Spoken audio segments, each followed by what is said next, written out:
কেদারনাথ হিন্দুদের অন্যতম প্রধান তীর্থক্ষেত্র। কেদারনাথ সমগ্র কেদারখণ্ডের অধিপতি। উত্তরাখণ্ডের গাড়োয়াল পর্বতশ্রেণীতে অবস্থিত কেদারনাথ শিব মন্দির। এই মন্দিরে শিবলিঙ্গ জ্যোতির্লিঙ্গ, যা দ্বাদশ জ্যোতির্লিঙ্গের অন্যতম। এই মন্দিরে ভগবান ভোলানাথ অতি জাগ্রত। কিন্তু কেন এত জাগ্রত, এই বিষয়ে আমার আজকের ভিডিও। নমস্কার। রহস্যময় মন্দির, স্থান এবং পৌরাণিক কাহিনী জানতে চ্যানেলটি সাবস্ক্রাইব করুন এবং ধর্মীয় কথার ভিডিওগুলো সবার আগে দেখতে নিচের বেল আইকনটি ক্লিক করে রাখুন। আর পুরো কাহিনী জানতে অবশ্যই ভিডিওটি শেষ পর্যন্ত দেখুন।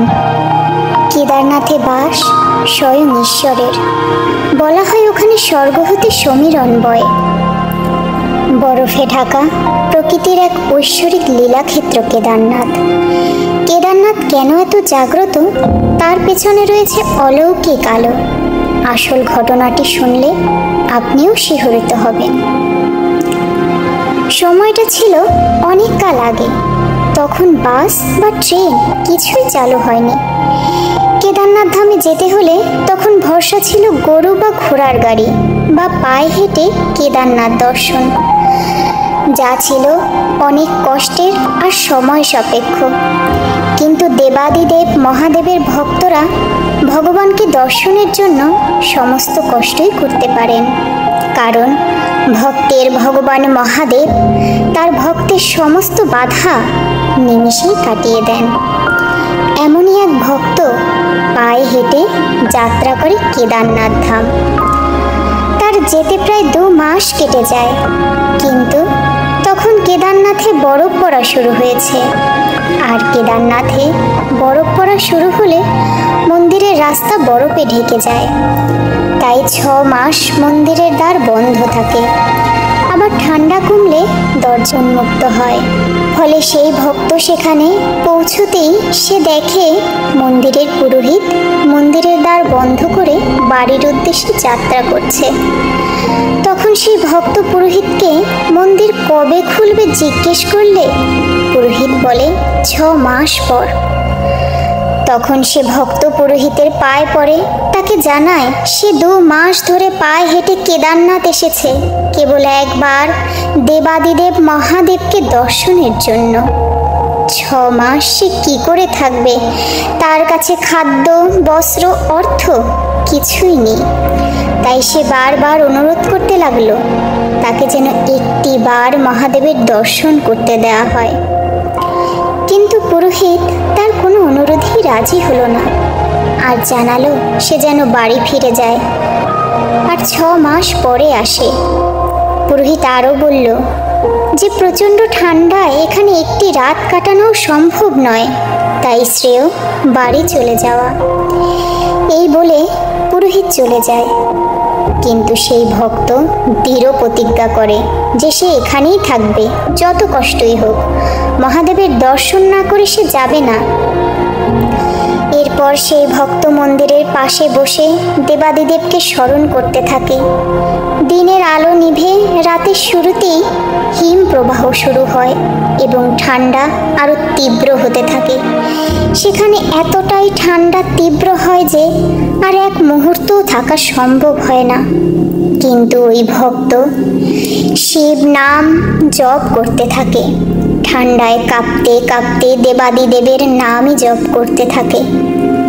এমন সময় এক অঘরী বাবা তাকে দর্শন দেয় এবং তাকে বলে, তুমি এত ঠান্ডায় কি করছো এখানে?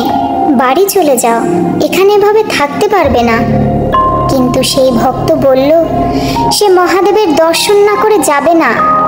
পরে সেই ক্ষুধার্ত তীব্র ঠান্ডায় কম্পমান ভক্তকে সেই অঘরী বাবা নিজের ঝুড়ি থেকে খাবার বের করে দেয় এবং ঠান্ডা কিছুটা লাঘব করার জন্য বরফের উপরেই আগুন জ্বালিয়ে দেয়।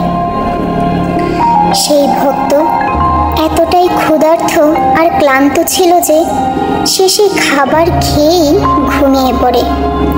সকালে ঘুম ভাঙতেই সে দেখে মন্দির চত্বরের সব বরফ সরে গিয়েছে আর মন্দিরের পুরোহিত মন্দিরের দিকেই আসছে। তখন এসে পুরোহিতকে জিজ্ঞেস করে, মন্দির কি খোলা হবে? পুরোহিত বলে, হ্যাঁ, 6 মাস পর আজ মন্দিরের দ্বার খোলা হবে। ভক্ত বলে, সে তো আগের দিনই শুনল মন্দির 6 মাস পরে খোলা হবে। তবে একটি রাত পার হতেই 6 মাস কি করে হতে পারে? পুরোহিত 6 মাস আগের ঘটনা মনে করল এবং তাকে চিনতে পারল। পুরোহিত তাকে আগের দিন রাতের কথা জিজ্ঞেস করল এবং ভক্ত সবিস্তারে সব বলল। পুরোহিত অবাক হয়ে বলল, সেই অঘরী বাবা কেমন দেখতে ছিল? ভক্ত বলল, বাবার মাথায় লম্বা জটা, হাতে ত্রিশূল আর কপালে ত্রিনয়ন। এই কথা শুনে পুরোহিত সেই ভক্তের পায়ে পড়ে এবং জানায়, স্বয়ং দেবাদিদেব মহাদেব তাকে দর্শন দিয়েছে এবং এক রাতেই 6 মাস অতিবাহিত করেছেন। সবই মহাদেবের দৈবলীলা।